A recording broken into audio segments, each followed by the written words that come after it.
ಒಂದು ಟಿಕೆಟ್ಗೆ 10 ಲಕ್ಷ 1 ಕೋಟಿನೂ ಮಾಡ್ಬೋದು. ಪ್ರೀಮಿಯರ್ ಶೋ ಮಾಡ್ತಾರಲ್ಲ, ಪೇಯ್ಡ್ ಪ್ರೀಮಿಯರ್, ಅದರಲ್ಲಿ 1 ಕೋಟಿ ಗಳಿಕೆ ಅಂತ ಪೇಪರ್ ಅಲ್ಲಿ ಬರುತ್ತೆ. ಅದೆಲ್ಲ ಒಂದು ಪ್ರಮೋಷನಲ್ ಗಿಮಿಕ್ಸ್ ತರ ನಾವು ಕನ್ಸಿಡರ್ ಮಾಡಬೇಕಾಗುತ್ತೆ. ಬೆಂಗಳೂರಿನಲ್ಲಿ 45 ಸಿನಿಮಾ ಬಂದೇ ಬರುತ್ತೆ, ಬೇಡ ಅಂದ್ರೂ ಬರುತ್ತೆ, ಬೇಕು ಅಂದ್ರೂ ಬರುತ್ತೆ. ಅದೇನು ಬ್ಲಾಕ್ ಮನಿನ ವೈಟ್ ಮಾಡ್ಕೊಳ್ಳೋದು ಅಂತ ಹಂಗ ಸಿನಿಮಾಗ್ ಮಾತ್ರ ಒಬ್ಬ ಕಂಡಕ್ಟರ್ ಸೂಪರ್ ಸ್ಟಾರ್ ರಜನಿಕಾಂತ್ ಮಾಡಿಸೋ ಹಾಕತ್ತಿರೋದು. ಯಶ್ ಈಗ ಪ್ಯಾನ್ ಇಂಡಿಯಾ ಅಂತ ಬ್ಯುಸಿ ಆಗಿದ್ದಾರೆ. ಸುದೀಪ್ ಅವರು ವರ್ಷಕ್ಕೆ 1-2 ಸಿನಿಮಾಗಳನ್ನ ಮಾಡ್ತಿದ್ದಾರೆ. ಪುನೀತ್ ಸರ್ ನಮ್ಮ ಜೊತೆಗಿಲ್ಲ, ದರ್ಶನ್ ಸರು ಇಲ್ಲ. ಒಂದು ಸ್ಟಾರ್ ಸಿನಿಮಾ ಅನ್ನೋದು ಒಂದು ಇಂಡಸ್ಟ್ರಿನ ಉಳಿಸೋ ಅಷ್ಟು ದೊಡ್ಡದಾಗಿರುತ್ತೆ. ಒಂದು KGF, ಒಂದು ಕಾಂತಾರ ಬರಲಿಲ್ಲ ಅಂದ್ರೆ ಕನ್ನಡ ಇಂಡಸ್ಟ್ರಿ ಎಲ್ಲಿರ್ತಿತ್ತು ಇವತ್ತು? ಅಟ್ಲೀಸ್ಟ್ ಕಾಪಿ ಮಾಡಿದ್ದನ್ನಾದ್ರೂ ಸರಿಯಾಗಿ ಕಾಪಿ ಮಾಡೋಕ್ಕಾಗಲ್ವಾ ಅಂತ ಹೇಳ್ಬಿಡ್ತೀನಿ. ಎಲ್ಲೂ ವರ್ಕ್ ಆಗಲ್ಲ.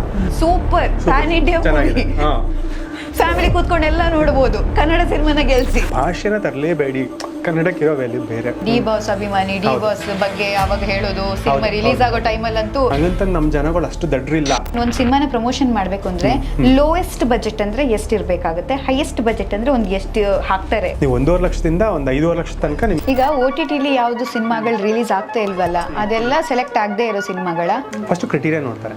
ಒಂದು 5 ಪಾಯಿಂಟ್ಸ್ ಹೇಳಿದ್ನಲ್ಲ, Book My Show ratings, times of India reviews ಏನಿದೆ, ಟ್ರೈಲರ್ ವ್ಯೂ. OTTಗೆ ಸೆಲೆಕ್ಟ್ ಆಗೋದು ಒಂದು ತಾಕತ್ತು.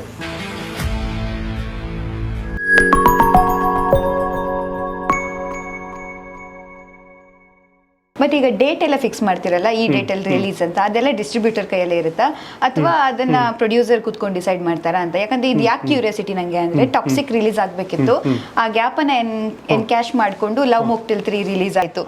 ಆವಾಗ ನಾನು ಮಾತು ಕೇಳ್ಕೊಂಡು ಬಂದೆ, ಆ ಟೈಮಲ್ಲಿ ರಿಲೀಸ್ ಆಗಿರೋದಕ್ಕೆ ಅದು ಕ್ಲಿಕ್ ಆಯ್ತು, ಯಾಕಂದ್ರೆ ಒಳ್ಳೆ ಟೈಮ್ ಇತ್ತು ಅಂತ, ಯಾಕಂದ್ರೆ ರಜಾ ಇದೆ ಅಂತ.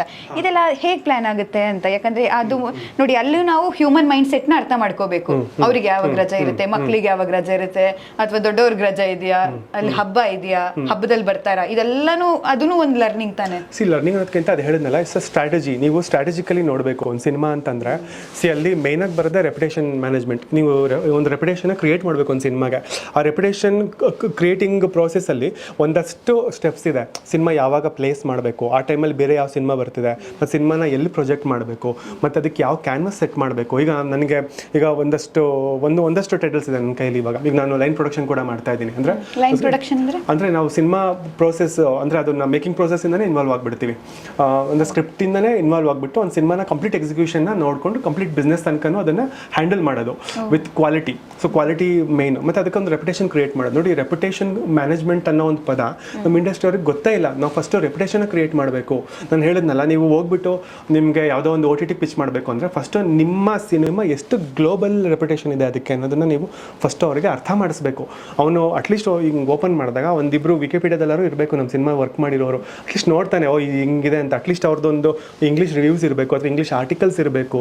ಮತ್ತು ಸುಮಾರಿದೆ, ಅವ್ರು ಏನೇನು ಇವೆಂಟ್ಸ್ ಮಾಡಿದ್ದಾರೆ, ಅದಕ್ಕೆ ಏನೇನು ಬಂದಿದೆ, ಅದನ್ನೆಲ್ಲ ಒಂದು ರೆಪ್ಯುಟೇಷನ್ ಅಂತ ಕನ್ಸಿಡರ್ ಆಗುತ್ತೆ. ನೀವು ಅದನ್ನೆಲ್ಲ ಮಾಡಬೇಕು. ಮತ್ತು ಒಂದು ಡಿಸೈನಿಂದ ಹಿಡಿದು ಪ್ರತಿಯೊಂದು ಇಂಪಾರ್ಟೆಂಟ್ ಆಗುತ್ತೆ. ಸೊ ಆ ಒಂದು ಹಂತದಲ್ಲಿ ನಾವು ಡಿಸೈಡ್ ಮಾಡ್ತೀವಿ ಈ ಸಿನಿಮಾನ ಯಾವ ಟೈಮಿಗೆ ರಿಲೀಸ್ ಮಾಡಬೇಕು ಅಂತ. ಇದೆಲ್ಲ ಆಲ್ ಸೆಟ್ಟಾ, ಒಂದು ರೆಪ್ಯುಟೇಷನ್ ಕ್ರಿಯೇಟ್ ಆಯಿತಾ, ಆಮೇಲೆ ಅಷ್ಟೇ ನಾವು ನೋಡ್ತೀವಿ ಯಾವ ತಿಂಗಳಲ್ಲಿ ಯಾವ ಸಿನಿಮಾ ಬರ್ತಿದೆ, ಯಾವ ಸಿನಿಮಾ ಜೊತೆಗೆ ನಮಗೆ ಬಂದು ನಮಗೆ ಪ್ಲಸ್ ಅವ್ರಿಗೆ ಮೈನಸ್, ಅಥವಾ ಅವ್ರಿಗೆ ಪ್ಲಸ್ ನಮಗೆ ಮೈನಸ್ಸು ಅಂತ. ಸೊ ನೋಡಿಬಿಟ್ಟು ಒಂದು 2-3 ಮಂತ್ಸ್ ಆದರೂ ನಾವು ಮುಂಚೆನೇ ಅದನ್ನು ಡಿಸೈಡ್ ಮಾಡಿ ಹೇಳಬೇಕು. ಬಟ್ ನಮಗೇನಾಗುತ್ತೆ, ಈಗ ಅವರೇ ಕೆಲವೊಂದು ಸತಿ ಏನಾಗುತ್ತೆ, ಡಿಸೈಡ್ ಮಾಡಿಬಿಟ್ಟಿರ್ತಾರೆ ಇಂಥ ದಿನ ಅಂತ ಅನೌನ್ಸ್ ಮಾಡಿರ್ತಾರೆ. ಆಮೇಲೆ ಬರ್ತಾರೆ ಡಿಸ್ಟ್ರಿಬ್ಯೂಟರ್ ಹತ್ರ, ನಾವು ಇಂಥ ದಿನ ಮಾಡಬೇಕು ಅಂತ ಅಂದ್ಬಿಟ್ಟು. ಅವಾಗ ನಾವೇನೂ ಮಾಡೋಕ್ಕಾಗಲ್ಲ. ಸೊ ಆದಷ್ಟು ನಾವು ರೆಸ್ಕ್ಯೂ ಆಪ್ರೇಷನ್ ಕಡೆ ಗಮನ ಕೊಡ್ತೀವಿ. ಎಷ್ಟಾಗುತ್ತೋ ಅಷ್ಟು ಸೇಫ್ ಮಾಡಿಸ್ಬೇಕು. ಆ ಟೈಮ್ಗೆ ಎಷ್ಟು ನಾವು ಕ್ಯಾಟಾಸ್ಟ್ರಫಿಕಲಿ ಆಗೋ ಒಂದು ಇದನ್ನ ಎಫೆಕ್ಟ್ಸ್ನ ಅಂತ ತಡಿಬೋದು, ಅದ್ರ ಬಗ್ಗೆ ನಾವು ಯೋಚನೆ ಮಾಡಿ ಅದನ್ನ ನಾವು ಕನ್ಸಲ್ಟೇಷನ್ ಮಾಡ್ತೀವಿ. ಅವ್ರಿಗೆ ಕನ್ಸಲ್ಟೆಂಟ್ಸ್ ಆಗಿ ವರ್ಕ್ ಮಾಡ್ತೀವಿ ನಾವು ಅವ್ರಿಗೆ. ಬಟ್ ಯಾವ ಮಂತ್ ತುಂಬಾ ಸೂಟೇಬಲ್ ಫಾರ್ ಫಿಲ್ಮ್? ಈ ಮಂತ್ ಅಲ್ಲಿ ರಿಲೀಸ್ ಮಾಡಿದ್ರೆ ಸೂಟೇಬಲ್ ಅಂತಂದ್ರೆ, ಈಗ ನೋಡಿ, ನೀವು ಹೇಳಿದ್ನಲ್ಲ, ನಿಮಗೆ ಒಂದು ಲೋ ಬಜೆಟ್ ಸಿನಿಮಾಗೆ ಆದಷ್ಟು ದೊಡ್ಡ ಸಿನಿಮಾಗಳು ಇಲ್ಲದೆ ಇರೋ ಟೈಮ್ ಸೂಟೇಬಲ್. ಈಗ ಫಾರ್ ಎಕ್ಸಾಂಪಲ್ ನಿಮಗೆ ಈಗ ಸಂಕ್ರಾಂತಿ ಟೈಮು, ಅದರ್ ಲ್ಯಾಂಗ್ವೇಜಸ್ ದೊಡ್ಡ ಸಿನಿಮಾಗಳು ಇದ್ದೇ ಇರ್ತವೆ ಸೌತಲ್ಲಿ. ಸೊ ಆ ಟೈಮಲ್ಲಿ ಚೂರು ಅವಾಯ್ಡ್ ಮಾಡ್ಕೊಂಡು ಹಿಂದೆ ಮುಂದೆ ಬರಬೇಕು, 2 ವಾರ ಮುಂದೆ ಅಥವಾ 2 ವಾರ ಹಿಂದೆ. ಈಗ ಟಾಕ್ಸಿಕ್ ಬರ್ತಾ ಇದೆ, ಸೊ ಅದು ಅಷ್ಟೇ, ಒಂದು 2 ವಾರ ಹಿಂದೆ 2 ವಾರ ಮುಂದೆ ನೀವು ಪ್ಲೇಸ್ ಮಾಡ್ಕೋಬೇಕು. ಮತ್ತು ದಸರಾ ಟೈಮಲ್ಲಿ ಡೆಫಿನೆಟ್ಲಿ ದೊಡ್ಡ ಸಿನಿಮಾ ಲೈನಪ್ಸ್ ಇದ್ದೇ ಇರ್ತವೆ. ಈ ಕಂಟಿನ್ಯೂಸ್ ಹಾಲಿಡೇಸ್ ಇದ್ದಾಗ ದೊಡ್ಡ ಸಿನಿಮಾ ಇದ್ದೇ ಇರ್ತವೆ. ಅಂಥ ವಿಂಡೋನ ಅವಾಯ್ಡ್ ಮಾಡಿ ಅಂತ ಹೇಳ್ತೀವಿ ಅಷ್ಟೇ ನಾವು. ಸೀಸನಲ್ಲಿ ಇರುತ್ತೆ ಒಂದು ಕೆಲವೊಂದು ಇದು. ಇನ್ನು ಮಿಕ್ಕಿದ ಟೈಮಲ್ಲೆಲ್ಲ ನಮಗೆ ಇದ್ದೇ ಇರುತ್ತೆ. ಓವರ್ ಪ್ರೊಡಕ್ಷನ್ ಆಗ್ತಿರೋದ್ರಿಂದ ವಾರಕ್ಕೆ 7-8 ಸಿನಿಮಾ ರಿಲೀಸ್ ಮಾಡಲೇಬೇಕು. ಬೆಂಗಳೂರಿನಲ್ಲಿ 45 ಸಿನಿಮಾ ಬಂದೇ ಬರುತ್ತೆ, ಬೇಡ ಅಂದ್ರೂ ಬರುತ್ತೆ, ಬೇಕು ಅಂದ್ರೂ ಬರುತ್ತೆ. ಮನೆ ಬರ ನಾವು ಯಾವ್ದು ನೋಡಬೇಕು, ಯಾವುದು ನಾವು ಡಿಸೈಡ್ ಮಾಡಬೇಕು. ಯಾವುದು ನೋಡ್ತಿಲ್ಲ ಜನ, ಅದೇ ವಿಶೇಷ. ಬಟ್ ಅದೇ ನೀವು ಹೇಳಿದ್ರಲ್ಲ, ಈಗ ಒಂದ್ ವೇಳೆ ಇದು ಒಂದು ದೊಡ್ಡ ಮೂವಿ ಇವತ್ತು ರಿಲೀಸ್ ಆಗ್ತಿದೆ 1ನೇ ತಾರೀಕು ಅಂತ ಹೇಳಿದ್ರೆ, ಬೇರೆ ಮೂವಿನ 1ನೇ ತಾರೀಕು ಬರ್ಬೋದು ಕಾಂಪಿಟೇಷನ್ಗೆ, ಬಟ್ ಅವ್ರಿಗೆ ಕಾನ್ಫಿಡೆಂಟ್ ಇದ್ರೆ ಅದೇನ್ ಪ್ರಾಬ್ಲಮ್ ಇಲ್ಲ. ಯಾಕಂದ್ರೆ ತುಂಬಾ ಒಂದೊಂದು ವರ್ಷಕ್ಕಿಂತ ಮುಂಚೆನೆ ಕೆಲವರು ಡೇಟ್ ಫಿಕ್ಸ್ ಮಾಡಿರ್ತಾರೆ, ಈ ದಸರಾದಲ್ಲಿ ನಮ್ದೇ ಡೇಟು ಅಂತ. ಹೌದು, ದೊಡ್ಡ ದೊಡ್ಡ ಬ್ಯಾನರ್ ಎಲ್ಲ ಈಗ ನೋಡಿ ಎಷ್ಟೊತ್ತು ಫಿಲ್ಮ್ಸ್ ತರ ಸಿನಿಮಾ ಮುಹೂರ್ತ ದಿನನೇ ಅವರು ಡೇಟ್ನ ಅನೌನ್ಸ್ ಮಾಡಿಬಿಡ್ತಾರೆ. ಸೊ ಅಷ್ಟು ಕ್ಲಾರಿಟಿಯಲ್ಲಿ ವರ್ಕ್ ಮಾಡ್ತಾರೆ. ಬಟ್ ಇಲ್ಲಿ ಏನಾಗುತ್ತೆ ನಮಗೆ ಅದು ಅವರು ಪ್ರಾಪರ್ ಪ್ರೊಡಕ್ಷನ್ ಹೌಸಸ್ ಅವರೆಲ್ಲ. ಸೊ ಅದು ನೂರಾರು ಸಿನಿಮಾ ಸಾವಿರಾರು ಸಿನಿಮಾ ಪ್ರೊಡಕ್ಷನ್ ಮಾಡಿರೋ ಅನುಭವ ಇರೋ ಒಂದು ಕಂಪ್ನಿ. ಅವ್ರು ಯಾರ ಹತ್ರ ಹೇಳಿಸ್ಕೊಳಲ್ಲ, ಅವರೇ ಒಂದಷ್ಟು ಜನಕ್ಕೆ ಹೇಳ್ತಾರೆ ಇಂಥ ಟೈಮಿಗೆ ಬರೋಣ, ಇಂಥ ಟೈಮಿಗೆ ಬೇಡ ಅಂತ ಅಂದ್ಬಿಟ್ಟು. ಬಟ್ ಇಲ್ಲಿ ಏನಾಗುತ್ತೆ ಹೊಸಬರಿಗೆ ಈಗ ನಮ್ಮಂಥವ್ರು ಯಾರೋ ಒಬ್ರು ಅವ್ರಿಗೆ ಸಾಥ್ ನೀಡಲೇಬೇಕು. ಸೊ ಅವಾಗಷ್ಟೇ ಸಿನಿಮಾ ಸೈಂಟಿಫಿಕಲಿ ವರ್ಕ್ ಆಗುತ್ತೆ. ಅದನ್ನ ಆ ಕೆಲಸನ ನಾವು ಮಾಡ್ತಾ ಇದೀವಿ. ಕರೆಕ್ಟ್. ಈಗ ಕೆಲವರೆಲ್ಲ ಒಂದು ಮೂವಿ ಈಗ ಪ್ರೊಡಕ್ಷನ್ ಹೌಸ್ ಇರಲಿ, ಪ್ರೊಡ್ಯೂಸರ್ಸ್ ಇರಲಿ, ಒಂದು ಮೂವಿ ಲಾಸ್ ಏನಾದರೂ ಆಯಿತು ಅಂತ ಹೇಳಿದ್ರೆ ಮತ್ತೆ ಪ್ರೊಡ್ಯೂಸ್ ಮಾಡ್ತಿರ್ತಾರೆ. ನಾನು ಕೇಳಿರೋ ಮಾತೇನಂದ್ರೆ ಒಂದು ಮೂವಿಲಿ ಹೋಯ್ತು ಅಂದ್ರೆ ಇನ್ನೊಂದು ಮೂವಿಲಿ ತೆಗಿಬೋದಪ್ಪ ದುಡ್ಡು ಅಂತ. ಒಂದ್ರಲ್ಲಿ ಲಾಸ್ ಆದ್ರೆ ಇನ್ನೊಂದಲ್ಲಿ ಅದೇ ಹಂಗೆ ವರ್ಕ್ ಆಗುತ್ತಾ? ಹೌದು, ಅಂದ್ರೆ ನಾಲೆಡ್ಜ್ನ ಅಪ್ಲೈ ಮಾಡಬೇಕು. ಸೊ ಬ್ಲೈಂಡಾಗಿ ನೀವು ಸಿನಿಮಾ ಮಾಡಿದಾಗ ಈಗ ಹೆಂಗೆ ಆಗುತ್ತೆ ಅಂದರೆ, ಈಗ ನಾನು ಕುರುಡ ಅವನು ಕುರುಡ, ಪ್ರೊಡ್ಯೂಸರ್ ಡೈರೆಕ್ಟರ್ ಇಬ್ಬರು ಹೊಸಬ್ರು, ಇಬ್ಬರು ನಾವು ಏನೋ ಒಂದು ಟಾರ್ಗೆಟ್ ಇಟ್ಕೊಂಡು ಹೋಗ್ತಾ ಇದ್ದೀವಿ. ಎಲ್ಲಿಗೆ ಹೋಗ್ತಾರೆ ಗೊತ್ತೇ ಇಲ್ವಲ್ಲ, ಅವ್ರು ಎಲ್ಲಿ ಹೋಗ್ತಾರೆ ಅಂತ ಅಲ್ಲೇ ಸುತ್ತರಿಬೋದು. ಅಟ್ಲೀಸ್ಟ್ ಒಬ್ಬನಿಗೆ ಅದು ಒಂದು ವಿಷನ್ ಇರಬೇಕು. Vision is very important. ನೀವು ಒಂದು ವಿಷನ್ ಇರಬೇಕು, ನನ್ನ ಸಿನಿಮಾ ಏನು, ಯಾವ ಕ್ವಾಲಿಟಿಲಿ ಸಿನಿಮಾ ಮಾಡ್ತೀನಿ, ಇದನ್ನು ಎಲ್ಲಿ ಪ್ರೊಜೆಕ್ಟ್ ಮಾಡ್ತೀನಿ. ಅಗೇನ್ ಎಲ್ಲನೂ ಬರುತ್ತೆ, ಪ್ರತಿಯೊಂದು ಅವನಿಗೊಂದು ಆ ವಿಷನ್ ಇರಬೇಕು. ಇದು ನಾನು ಎಲ್ಲಿ ಎಂಡಪ್ ಆಗ್ತೀನಿ ಅಂತ ಅಂದ್ಬಿಟ್ಟು ಸ್ಕ್ರಿಪ್ಟಿಂದ ಹಿಡಿದು ನೋಡಿ. ಎಷ್ಟೋ ಜನಕ್ಕೆ ಸ್ಕ್ರಿಪ್ಟಿದು ಬೇಸಿಕ್ಸ್ ಗೊತ್ತಿಲ್ಲ. ನಮಗೆ ಅದೇ ಹೇಳಿದ್ನಲ್ಲ, ಈಗ ಬರ್ತಾರೆ ಒಂದು ಸಿನಿಮಾ ವರ್ಕ್ ಮಾಡ್ತಾರೆ, ಎರಡನೇ ಸಿನಿಮಾಕ್ಕೆ ಡೈರೆಕ್ಟ್ರು, ಅವರಿಗೆ ಸ್ಕ್ರಿಪ್ಟ್ ಬೇಸಿಕ್ ಸೆನ್ಸು ಇರಲ್ಲ. ಅಟ್ಲೀಸ್ಟ್ ರೈಟಿಂಗಿಗೆ ಇನ್ವೆಸ್ಟ್ ಮಾಡಿ ಅಂತ ಹೇಳ್ತೀನಿ.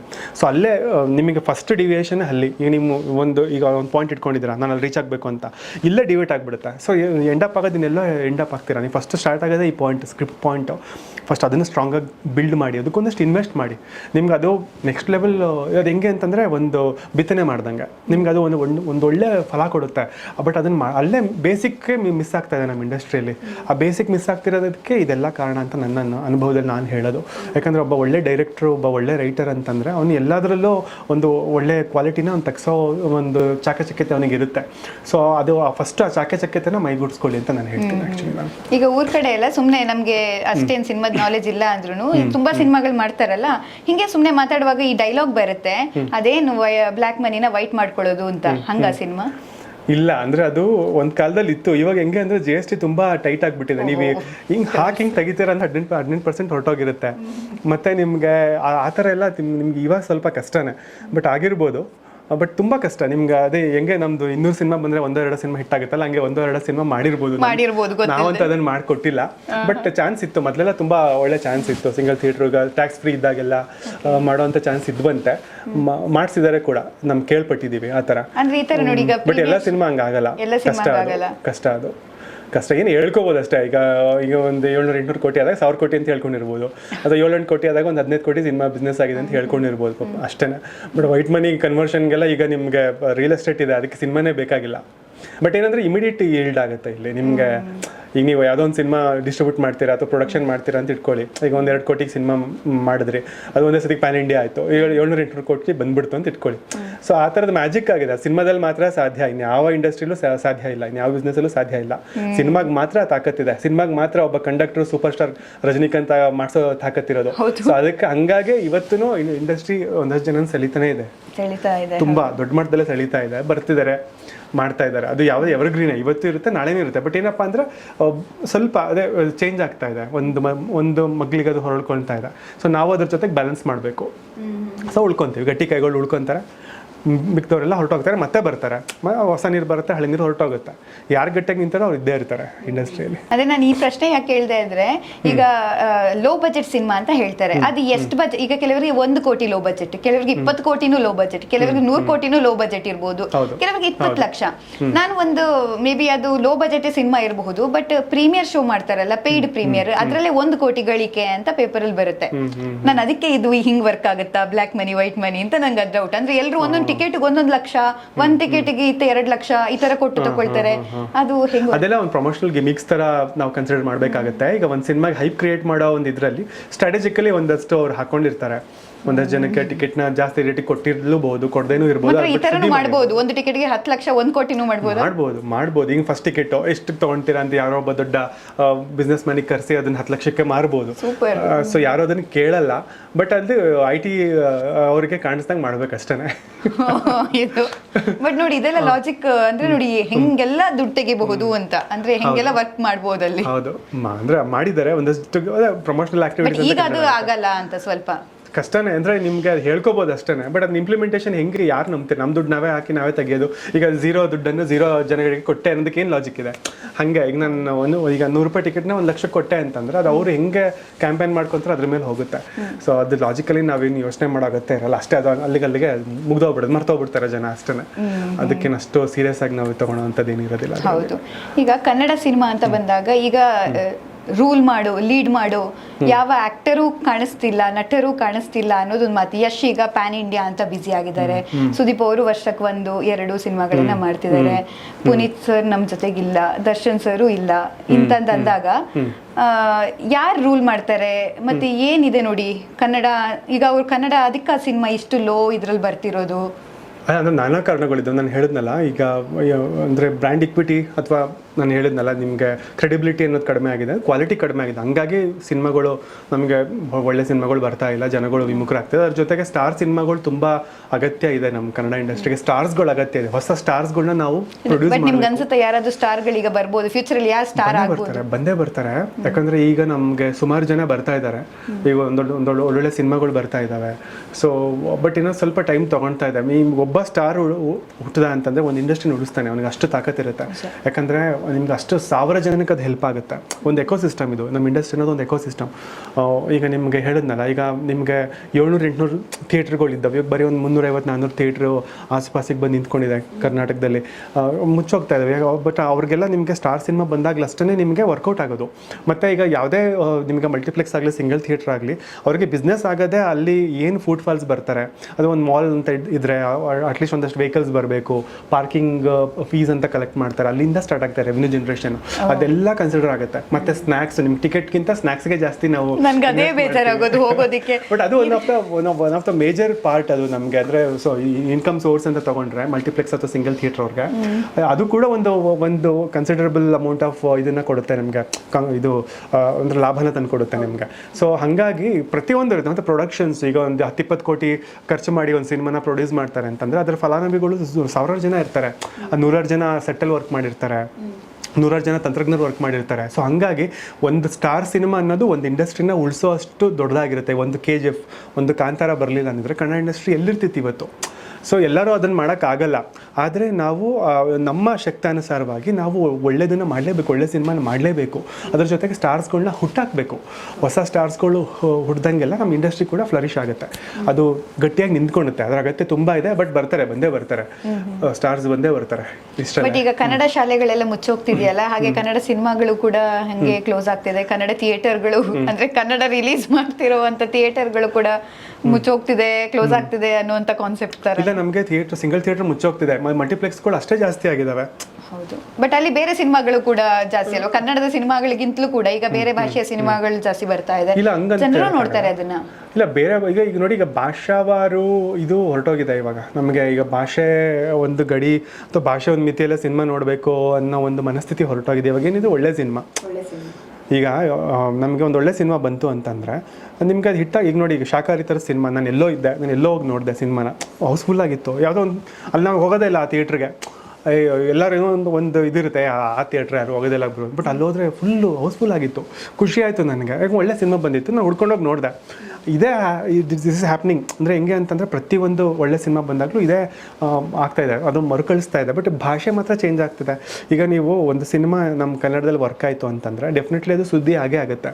ಸೊ ಅದನ್ನು ನೀವು ಅಮೆಝಾನಲ್ಲಿ ಹಾಕ್ಬಿಟ್ಟು ಎಂಟರ್ ಗ್ಲೋಬಿಗೆ ತೋರಿಸ್ಬೋದು, ಆಯಿತಾ? ನೀವು ಅದನ್ನು ಸ್ಟ್ರೀಮ್ ಮಾಡ್ಬೋದು ಅಮೆಝಾನಲ್ಲಿ, ಎಂಟರ್ ವರ್ಲ್ಡ್ ಸ್ಟ್ರೀಮ್ ಮಾಡಿ, ಅಗ್ರಿಗೇಟ್ ಮಾಡಿ ಅದನ್ನು. ಈಗ ನೋಡಿ, ಫಾರ್ ಎಕ್ಸಾಂಪಲ್ ಈಗ ವಿಜಯ ರಾಘವೇಂದ್ರ ಸರ್ ಮೊನ್ನೆ ಒಂದು ಸಿನಿಮಾ ಬಂತು, ಅದು ನಿಮಗೆ ಅಮೆಝಾನಲ್ಲೇ 1 ಕೋಟಿಗಿಂತ ಹೆಚ್ಚು ಗಳಿಕೆ ಮಾಡಿದೆ. ಮತ್ತು ತಮಿಳ್ನಾಡಲ್ಲಿ ಅದು ಸೂಪರ್ ಹಿಟ್ ಸಿನಿಮಾ. ಅದು ನೋಡ್ಕೊಂಡು ಬಾಕ್ಸ್ ಆಫೀಸಲ್ಲಿ 89 ಲಕ್ಷ ಕಲೆಕ್ಷನ್ ಆಯಿತು ಅಂತ ಕೇಳ್ಪಟ್ಟೆ ನಾನು. ಅಂದರೆ ಒಂದು ತಾಕತ್ತಿರೋ ಸಿನಿಮಾ ಮಾಡಿದಾಗ ನಮ್ಮ ಲ್ಯಾಂಗ್ವೇಜ್ ಬ್ಯಾರಿಯರ್ನ ಇಟ್ಕೊಂಡು ನಾನು ನೋಡಬೇಕು ಅನ್ನೋದು ನಾನು ಒಪ್ಪೋದಿಲ್ಲ. ತಾಕತ್ತಿರೋ ಸಿನಿಮಾ ಮಾಡಬೇಕಷ್ಟೇ. ನೀವು ಅದು ಮಾಡಿದ್ರೆ ನಿಮ್ಗೆ ಎಲ್ಲರೂ ಬಿಸ್ನೆಸ್ ಕೊಡ್ತಾರೆ. ಯಾಕಂದರೆ ಮಲ್ಟಿಪ್ಲೆಕ್ಸ್ ಅವರು 1000 ಕೋಟಿ ಇನ್ವೆಸ್ಟ್ ಮಾಡಿರ್ತಾರೆ. ಈಗ ಅವ್ರಿಗೆ ಯಾವ್ದು ಬಿಸ್ನೆಸ್ ಆಗುತ್ತೆ ಅನ್ನೋದನ್ನ ಅವ್ರು ಬೇಡ, ಕನ್ನಡ ಸಿನಿಮಾನ ಬೇಡ ಅಂತ ಅವ್ರಿಗೆ ಹೇಳೋಕ್ಕೆ ಚಾನ್ಸೇ ಇಲ್ಲ. ಸಿನಿಮಾನ ಹಾಕೋ, ನಿಂದು ಅರ್ಧ ನಂದು ಅರ್ಧ, ಒಬ್ಬ ಸ್ಟಾರ್ ಸಿನಿಮಾ ಅಂತಂದರೆ ಅವ್ರಿಗೆ 100 ಕೋಟಿ ಲಾಭ ಇರುತ್ತೆ. ಹೊಸಬ್ರದ್ದು ಏನೂ ಆಗ್ತಾ ಇಲ್ಲ ಅವ್ರಿಗೆ, ಅಂದರೆ ಅವ್ರಿಗೆ ನಿಮಗೆ ಮೇಂಟೆನೆನ್ಸ್ಗೆ ಆಗೋಷ್ಟು ಕಲೆಕ್ಷನ್ ಆಗಲ್ಲ ಅಂದಾಗ ಅವ್ರು ಯಾಕೆ ಇಟ್ಕೋಬೇಕು? ನಾನು ಅದನ್ನೇ ಹೇಳೋದು, ಯಾಕೆ ಸುಮ್ಮನೆ ಅವ್ರನ್ನ ಬೈತೀರಾ? ನೀವು ಫಸ್ಟು ಅರ್ಥ ಮಾಡ್ಕೊಳ್ಳಿ, ಬಿಸ್ನೆಸ್ ಮಾಡೆಲ್ ಹೆಂಗಿದೆ, ಕಾಮರ್ಸ್ ಹೆಂಗಿದೆ, ಏನು ಕಾಮರ್ಸ್ ನಡೀತಾ ಇದೆ, ಸೊ ಅದನ್ನು ಅರ್ಥ ಮಾಡ್ಕೊಳ್ಳಿ ಅಂತ ಹೇಳೋದು. ಸೊ ಇಲ್ಲಿ ಭಾಷೆ ಅನ್ನೋದು ಬರೋದೇ ಇಲ್ಲ, ಸಿನಿಮಾ ಭಾಷೆ ಮೀರಿ ಹೊರಟೋಗ್ಬಿಟ್ಟಿದೆ ಈಗ ಆಲ್ರೆಡಿ. ಈಗ ಟಾಕ್ಸಿಕ್ ನೀವು ಹೇಳ್ದಂಗೆ ಏನಂತ ಹೇಳೋದು, ಬರೀ ಕನ್ನಡ ಸಿನಿಮಾ ಅಂತ ಹೇಳೋದು ವರ್ಲ್ಡ್ ಸಿನಿಮಾ, ಅದು ವರ್ಲ್ಡ್ ಸೆಲೆಬ್ರೇಟ್ ಮಾಡುತ್ತೆ ನೆಕ್ಸ್ಟು. ಈಗ ಅದೇ ಥರನೇ ಪ್ರತಿಯೊಂದು, ಈಗ ರಾಜಮೌಳಿ ಸರ್ ಒಂದು ಸಿನಿಮಾ ಮಾಡ್ತಿದ್ದಾರೆ, ಸೊ ಅದು ಕೂಡ ಈ ಎಂಟೈರ್ ಗ್ಲೋಬಲಿ ಅದನ್ನು ಪ್ರೊಜೆಕ್ಟ್ ಮಾಡ್ತೀವಿ. ಈಗ ಅವರು ಅಮೆರಿಕದವರೇ ಇದ್ಯಾವುದೋ ಬಂತು ಬೇರೆ ಭಾಷೆದು ಅಂತ ಅವ್ರು ಇದು ಮಾಡಲ್ಲ, ಅವ್ನು ಬಿಸ್ನೆಸ್ ಅಷ್ಟೇ, ಮಲ್ಟಿಪ್ಲೆಕ್ಸಲ್ಲಿ ಹಾಕ್ತೀನಿ ಬಿಸ್ನೆಸ್ ಆಗುತ್ತೆ, ನಾನು ನಡ್ಸ್ಕೊಂಡು ಹೋಗ್ತೀನಿ ಅಂತಾರೆ. ಸೊ ಬಿಸ್ನೆಸ್ ಹೆಂಗಾಗುತ್ತೆ? ಒಳ್ಳೆ ಸಿನಿಮಾ ಇದ್ರೆ ಬಿಸ್ನೆಸ್ ಆಗೇ ಆಗುತ್ತೆ. ಸೊ ಇದು ನಾವು ಅರ್ಥ ಮಾಡ್ಕೋಬೇಕಾಗಿರೋದು. ಬಟ್ ಕನ್ನಡ ಇಂಡಸ್ಟ್ರಿ ಬಗ್ಗೆ ಯಾರಾದರೂ ಕೂತ್ಕೊಂಡು ಮಾತಾಡುವಾಗ ಜಾಸ್ತಿ ಮಲಯಾಳಂ ಸಿನಿಮಾ ನೋಡಿ, ತೆಲುಗು ಸಿನಿಮಾ ನೋಡಿ, ಅದು ಆಡಿಯನ್ಸ್ ಆಗಿರ್ಬೋದು ಅಥವಾ ಯಾವುದಾದ್ರು ಈ ಥರ ನಾರ್ಮಲ್ ಚರ್ಚೆ ಬಂದಾಗಲೂ ಕೂಡ ಆಗಿರ್ಬೋದು. ಬಟ್ ನನಗೆ ಕ್ಯೂರಿಯಸ್ ಏನು ಅಂದರೆ, ಈಗ ಮಲಯಾಳಮಲ್ಲಿ ಅಥವಾ ತೆಲುಗು ಅಲ್ಲಿ, ತಮಿಳಲ್ಲಿ ಎಲ್ಲೂ ಯಾವುದಾದ್ರು ಹಿಟ್ ಆಗಿರೋ ಸಿನಿಮಾಗಳು ನಮಗೆ ಬರುತ್ತೆ, ನಾವು ನೋಡ್ತೀವಿ. ಅದನ್ನು ಹೊರತಾಗ ಅಲ್ಲೇ ನಡೀತಿದೆ ಅನ್ನೋದು ಗೊತ್ತಿಲ್ಲ. ಬಟ್ ನಿಮ್ಗೆ ಏನು ನಾಲೆಜ್ ಇದೆ ಅಲ್ಲೇ ನಡೀತಿದೆ ಅನ್ನೋದು? ಇಲ್ಲ ಹಂಗಂತಲ್ಲ, ಈಗ ಹೇಳಿದ್ನಲ್ಲ ಆ ಇಂಡಸ್ಟ್ರಿ ಕ್ರೆಡಿಬಿಲಿಟಿ ಚೆನ್ನಾಗಿದೆ. ಈಗ ನಮ್ಮ ಇಂಡಸ್ಟ್ರಿ ಕ್ರೆಡಿಬಿಲಿಟಿ ಯಾಕೆ ಲೆಸ್ ಇದೆ ಅಂತಂದ್ರೆ, ಬರೋ 100 ಸಿನಿಮಾದಲ್ಲಿ 90 ಸಿನಿಮಾ ಬಿಲೋ ಅವರೇಜ್ ಇದೆ. ಸೆಲೆಕ್ಷನ್ ಕ್ರೈಟೀರಿಯಾ ಮ್ಯಾಚ್ ಆಗ್ತಿಲ್ಲ ಬಿಸ್ನೆಸ್. 100 ಸಿನಿಮಾದಲ್ಲಿ ಇವಾಗ ಸ್ವಲ್ಪ 100 ಸಿನಿಮಾನು ಹಂಗೆ ಅನ್ನೋ ಥರ ಹಂಗೆ ಆಗಿದೆ. ಇವಾಗ 200 ಸಿನಿಮಾ ಬಂದರೆ 1-2 ಸಿನಿಮಾ ಚೆನ್ನಾಗಿದೆ ಅನ್ನೋ ಥರ ಆಗಿದೆ. ಬಟ್ ಅಲ್ಲ ಹಂಗಲ್ಲ, ನಿಮಗೆ ಆಗ ಕ್ರೆಡಿಬಿಲಿಟಿ ರೇಷಿಯೋ ಜಾಸ್ತಿ ಇದೆ. ಈಗ ಒಂದು 100 ಸಿನಿಮಾ ಬಂತು ಅಂದರೆ ಮಿನಿಮಮ್ ಒಂದು 50-60 ಸಿನಿಮಾ ಪರವಾಗಿಲ್ಲಪ್ಪ, ಒಂದು ರೇಂಜಿಗೆ ಒಂದು ಕ್ವಾಲಿಟಿ ಇದೆ ಅನ್ನೋ ರೇಂಜಿಗೆ ಬರ್ತದೆ. ಅಲ್ಲೂ ಬರ್ತವೆ, ಅಲ್ಲೂ ತುಂಬ ಕೆಟ್ಟ ಸಿನಿಮಾ ಬಂದೇ ಬರ್ತವೆ, ಇಲ್ಲ ಅಂತ ಹೇಳೋಕ್ಕಾಗಲ್ಲ.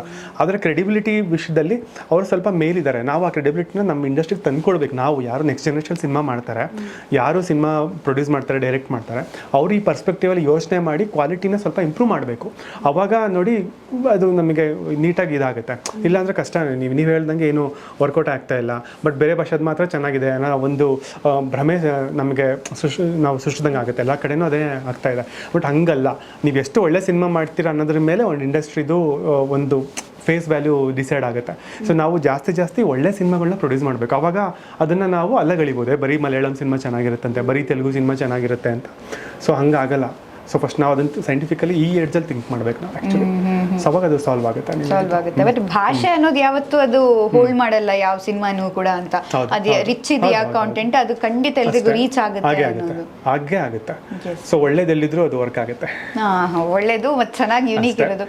ಬಟ್ ನಿಮ್ಗೆ ಅನ್ಸಲ್ವಾ ಈಗಿನ ಕನ್ನಡ ಸಿನಿಮಾಗಳನ್ನ ನೋಡಿದಾಗ, ಅಥವಾ ನಿಮ್ಗೂ ಕೂಡ ಯಾವ್ದಾದ್ರು ಡಿಸ್ಟ್ರಿಬ್ಯೂಷನ್ ಬಂದಾಗ ನೀವು ಇದು ವರ್ಕ್ ಆಗಲ್ಲ ಅನ್ಸಿನೂ ನಾನು ಅಯ್ಯೋ ಮಾಡ್ತಿದ್ದೀನಲ್ಲ ಅಂತ ಅನ್ಸಿದ್ದು ಯಾವ್ದಾದ್ರು ಇದೆಯಾ? ಅಥವಾ ಕನ್ನಡ ಸಿನಿಮಾಗಳನ್ನ ನೋಡಿದಾಗ ನಾನು ಯಾಕೆ ಹೋಗಿ ನೋಡ್ತಿದ್ದೀನಿ ಥಿಯೇಟರಲ್ಲಿ ಅಂತ ಅನ್ಸುತ್ತೆ ಸ್ವಲ್ಪನಾದ್ರೂ? ನಂಗೆ ಏನ್ ಅನ್ಸುತ್ತೆ ಗೊತ್ತಾ, ಅಟ್ಲೀಸ್ಟ್ ಕಾಪಿ ಮಾಡಿದ್ದನ್ನದು ಸರಿಯಾಗಿ ಕಾಪಿ ಮಾಡೋಕ್ಕಾಗಲ್ವಾ ಅಂತ ನಂಗೆ ಅನ್ಸುತ್ತೆ. ಅಂದ್ರೆ ಕ್ರಾಫ್ಟ್ಮನ್ಶಿಪ್ ಇಲ್ದಾಗ ನೀವು ಏನೇ ಕಾಪಿ ಮಾಡಿದ್ರು, ಅದೀಗ ಹೇಳಿದ್ನಲ್ಲ, ಈಗ ನೋಡ್ಕೊಂಡು ನಾನು ಕಾಪಿ ಬರೀತೀನಿ ಅಂದ್ರೆ ಫಸ್ಟ್ ನನ್ನ ಹ್ಯಾಂಡ್ ರೈಟಿಂಗ್ ಚೆನ್ನಾಗಿರ್ಬೇಕು, ಹಂಗಿದ್ರೆ ಅರ್ಥ ಆಗುತ್ತೆ. ನಾನು ಏನೋ ಬರ್ದೆ ಅವ್ರು ಅರ್ಥ ಮಾಡ್ಕೊಂಡು ಏನೋ ಅರ್ಥ ಮಾಡ್ಕೊಂಡ್ರೆ ಏನೂ ಮಾಡೋಕ್ಕಾಗಲ್ಲ. ಸೊ ಅದು ಆಗುತ್ತೆ.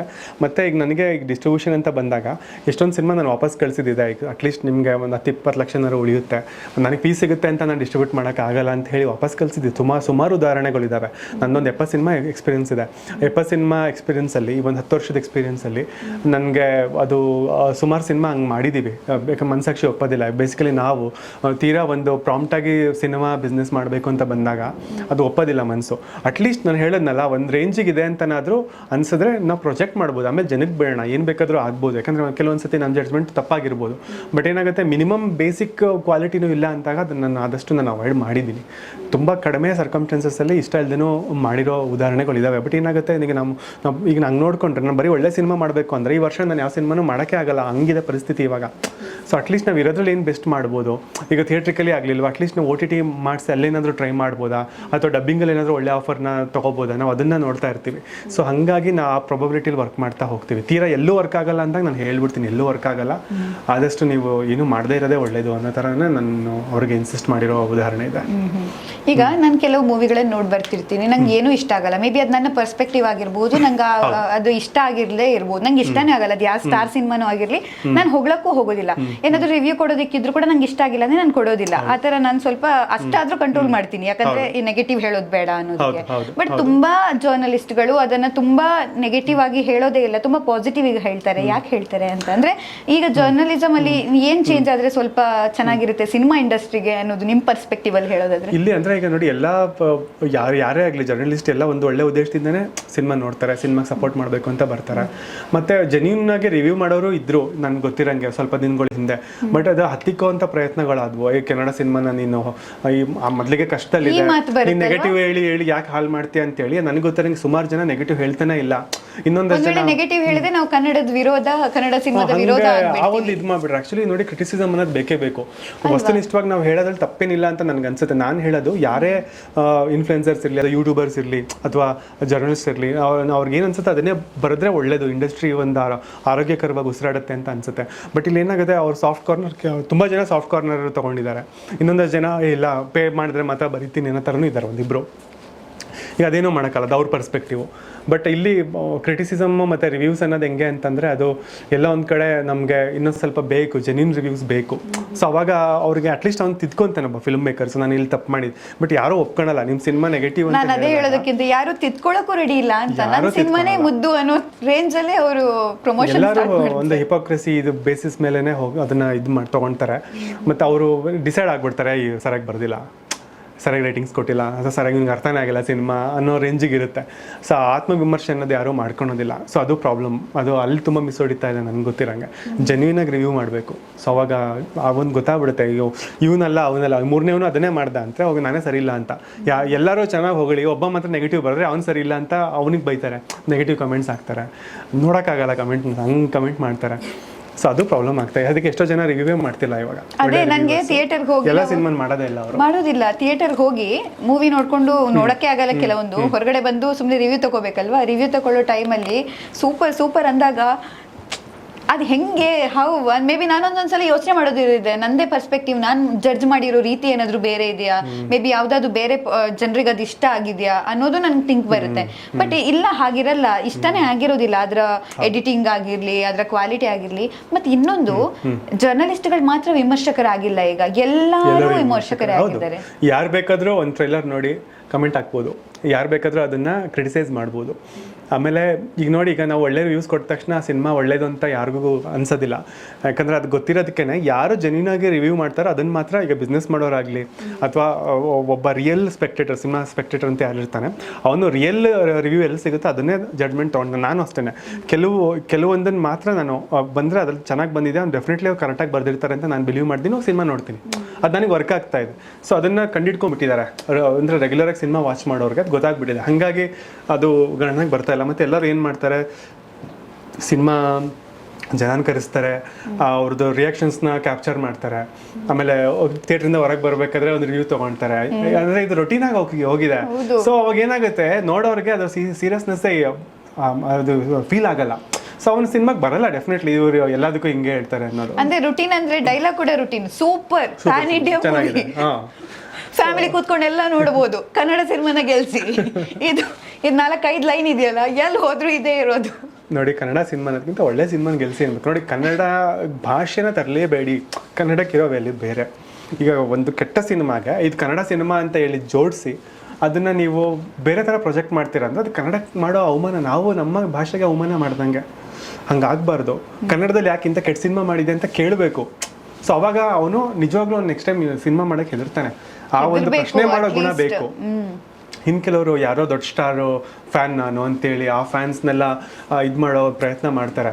ಅದು ತಪ್ಪು.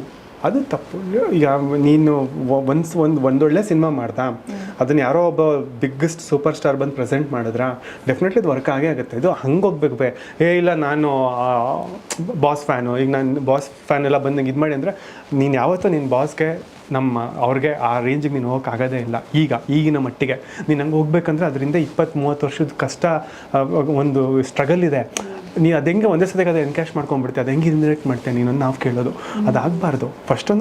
ಒಂದು ಜೆನ್ಯೂನ್ ಫಿಲ್ಮ್ ಮೇಕರ್ ಆಗಿ ಜೆನ್ಯೂನಾಗಿ ಫಿಲ್ಮ್ನ ಪ್ರೆಸೆಂಟ್ ಮಾಡಿ ತೊಗೊಳ್ಳಿ, ಕಲೀರಿ, ಆಯಿತಾ. ಇನ್ನೂ ಅಪ್ಗ್ರೇಡ್ ಆಗಬೇಕಾ ಆಗಿ, ಇನ್ನು ನೀವು ಅಪ್ಡೇಟ್ ಆಗಬೇಕಾ ಆಗಿ, ಅದನ್ನು ತೊಗೊಳ್ಳಿ, ರಿವ್ಯೂಸ್ನ ತೊಗೊಳ್ಳಿ, ಕ್ರಿಟಿಕ್ಸ್ನ ತೊಗೊಳ್ಳಿ.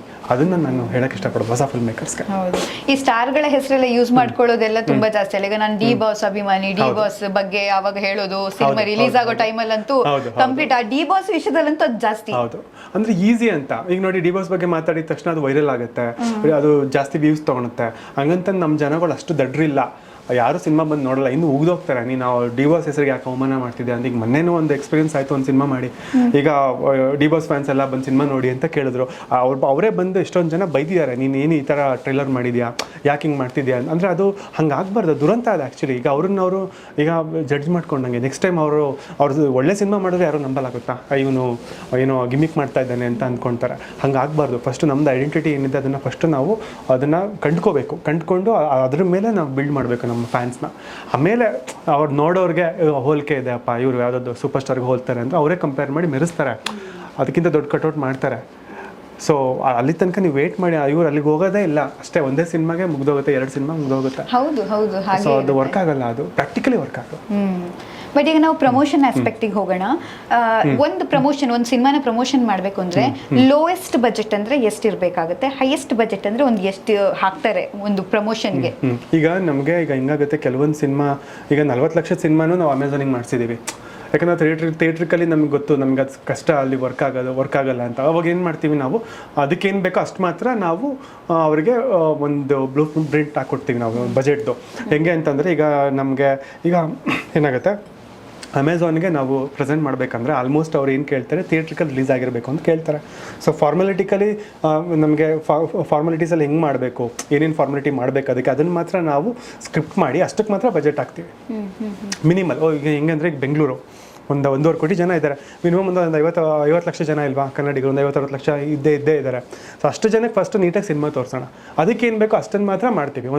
ಒಂದು ನಿಮಗೆ ನೀವು 1.5 ಲಕ್ಷದಿಂದ ಒಂದು 5.5 ಲಕ್ಷ ತನಕ ನಿಮಗೆ ಒಂದು average release budget minimum screens ಮಾಡಬೇಕು ಅಂತಂದ್ರೆ ಅಲ್ಲಿಂದ ಸ್ಟಾರ್ಟ್ ಆಗುತ್ತೆ ನಿಮ್ಮ ಬಜೆಟು. ಸೊ ಅಷ್ಟು ಮಾಡಿಬಿಟ್ಟು ಅದಾದಮೇಲೆ ಸ್ಟ್ರಾಟಜಿಕಲಿ ಏನು ಮಾಡಬೇಕು. ಈಗ ಅಮೆಝಾನಿಗೆ ನಿಮಗೆ ಸಿನಿಮಾ ಸೆಲೆಕ್ಟ್ ಆಗಬೇಕು ಅಂತಂದರೆ ಬುಕ್ ಮೈ ಶೈಲಿ 1,500 ಟಿಕೆಟ್ ಬುಕ್ ಆಗಿರಬೇಕು, 9.5 ರೇಟಿಂಗ್ಸ್ ಇರಬೇಕು, IMDb ಪೇಜ್ ಕ್ರಿಯೇಟ್ ಆಗಿರಬೇಕು, ಅದರಲ್ಲಿ ರಿವ್ಯೂಸ್ ಒಂದು 8.5 to 9.5 ಇರಬೇಕು. ಸೊ ಹಿಂಗಿರುತ್ತೆ ಈ ಥರದ. ಮತ್ತು ಟೈಮ್ಸ್ ಆಫ್ ಇಂಡಿಯಾ ರಿವ್ಯೂಸ್ ಮಾಡಿಸ್ಬೇಕು, ಟೈಮ್ಸ್ ಆಫ್ ಇಂಡಿಯಾ ಅಟ್ಲೀಸ್ಟ್ ಒಂದು 2.5 to 3.5 ಇರಬೇಕು. ಮತ್ತು ಥಿಯೇಟ್ರಿಕಲ್ 50 ಲಕ್ಷ ಆಗಿರಬೇಕು ಅಂತಾರೆ. 50 ಲಕ್ಷ ಎಲ್ಲೂ ಆಗ್ತಾಯಿಲ್ಲ. ಈಗ ಒಂದೋ ಎರಡೋ ಪಾಯಿಂಟ್ ಮಿಸ್ ಆದರೆ ಪ್ರಾಬ್ಲಮ್ ಇಲ್ಲ. ಸೊ ಹಿಂಗೋ ನಾವು ಮಾಡಿಸಿ ಈಗ ಮಾಡ್ಬೋದು. ಈಗ ಅದು ಅಮೆಝಾನ್ ತುಂಬ ಅವ್ರಿಗೆ ಸೆಲೆಕ್ಟ್ ಆದರೆ ಅಟ್ಲೀಸ್ಟ್ ಒಂದು ರೆವಿನ್ಯೂ ಬರುತ್ತೆ, ಅಲ್ಲಿಂದ ಒಂದು 10 ಲಕ್ಷ 15 ಲಕ್ಷ ಬಂದರೆ ಅಟ್ಲೀಸ್ಟ್ ಒಂದು 50% ಆಫ್ ದ ಬಜೆಟ್ ಇದಾಗುತ್ತೆ. ಅದಾದಮೇಲೆ ಡಬ್ಬಿಂಗ್ ರೇಟ್ಸ್ಗೆ ಏನಾರು ಕೊಟ್ಟು ಅಲ್ಲೊಂದು 5 ಲಕ್ಷ ಎತ್ಕೊಳ್ಳೋಣ, 10 ಲಕ್ಷ 12 ಲಕ್ಷ ಹಿಂಗೆ ಆಫರ್ ಬರುತ್ತೆ. ಸೊ ಅದನ್ನೆಲ್ಲ ಥಿಂಕ್ ಮಾಡ್ತಾ ಇರ್ತೀವಿ. ಈಗ ಏರ್ಬೋರ್ನ್ ರೇಟ್ಸ್ 1 ಲಕ್ಷ 1.5 ಲಕ್ಷಕ್ಕೆ ಹೋದರೆ ಒಳ್ಳೇದು ಅಂತ. ಅದರಲ್ಲಿ ಮತ್ತೆ ಸಪ್ರೇಟ್ ಇದಿದೆ. ಸೊ ಅದಕ್ಕೊಂದು ಕ್ರಿಟೀರಿಯಾ ಇದೆ, ಅದು ಅವ್ರು ಸೆಲೆಕ್ಟ್ ಮಾಡಬೇಕಂದ್ರೆ ಅವ್ರಿಗೊಂದು ಮಾನದಂಡಗಳಿದ್ದಾವೆ. ಸೊ ನಾವು ರಿಲೀಸ್ ಪ್ರೊಸೆಸ್ನ ಇದಕ್ಕೆ ಡಿಸೈನ್ ಮಾಡ್ತೀವಿ. ಸೊ ನಿಮ್ಮ ಸಿನಿಮಾಗೆ ಮೇಜರ್ ಸೋರ್ಸ್ ಆಫ್ ಇನ್ಕಮ್ ಯಾವುದು, ಸೊ ನಾವು ಅದನ್ನು ಪ್ರೊಜೆಕ್ಟ್ ಮಾಡಿ ಅದಕ್ಕೆ ಬಜೆಟ್ ಕೊಡ್ತೀವಿ. ಈಗ ನೀವು ಟೈಮ್ಸ್ ಆಫ್ ಇಂಡಿಯಾ ರಿವ್ಯೂಸ್ ಮಾಡಿಸ್ಬೇಕಂದ್ರೆ ಅವ್ರ ಚಾರ್ಜಸ್ಸೇ ಒಂದು ಇದಿರುತ್ತೆ, ಒಂದು ಕಮರ್ಷಿಯಲ್ ಪ್ಯಾಕೇಜ್ ಅಂತ ಇರುತ್ತೆ. ನೀವು ಅದಕ್ಕೆ ಬಜೆಟ್ ಇಟ್ಕೊಳ್ಳೇಬೇಕು ಅಂತ ಹೇಳ್ತೀವಿ. ಆಮೇಲೆ ನಿಮಗೆ ಬುಕ್ ಮೈ ಶೋ ರಿವ್ಯೂ ಮಾಡಬೇಕಂದ್ರೆ ಅದಕ್ಕೊಬ್ಬ ಡಿಜಿಟಲ್ ಪ್ರಮೋಟರ್ ಅಥವಾ ನಿಮಗೆ ಅಗ್ರಿಗೇಟರ್ ಥರ ಇರ್ತಾರೆ ಅದಕ್ಕೂ. ಸೊ ನೀವು ಆನ್ಬೋರ್ಡ್ ಮಾಡ್ಕೋಬೇಕು, ಅವ್ರಿಗೊಂದು ಫೀಸ್ ಇರುತ್ತೆ. ಸೊ ಈ ಥರದ್ದೆಲ್ಲ ಇರುತ್ತೆ. ಸೊ ನಿಮಗೆ ಅದಕ್ಕೆಲ್ಲ ಒಂದು ಬಜೆಟ್ನ ನಾವು ಕ್ಯಾಲ್ಕುಲೇಟ್ ಮಾಡಿ ಹಾಕ್ತೀವಿ. ಈಗ OTTಲಿ ಯಾವುದು ಸಿನಿಮಾಗಳು ರಿಲೀಸ್ ಆಗ್ತಾ ಇಲ್ವಲ್ಲ, ಅದೆಲ್ಲ ಸೆಲೆಕ್ಟ್ ಆಗದೆ ಇರೋ ಸಿನಿಮಾಗಳ ಅಥವಾ ಅಪ್ರೋಚ್ ಕೂಡ ಆಗದೆ ಇರೋ ಸಿನಿಮಾಗಳಿರುತ್ತಾ? ನೋಡಿ, ಅಮೆಝಾನ್ಗೆ ಅಫಿಷಿಯಲಿ ಅಗ್ರಿಗೇಟರ್ಸ್ ಅಂತ ಯಾರೂ ಇಲ್ಲ.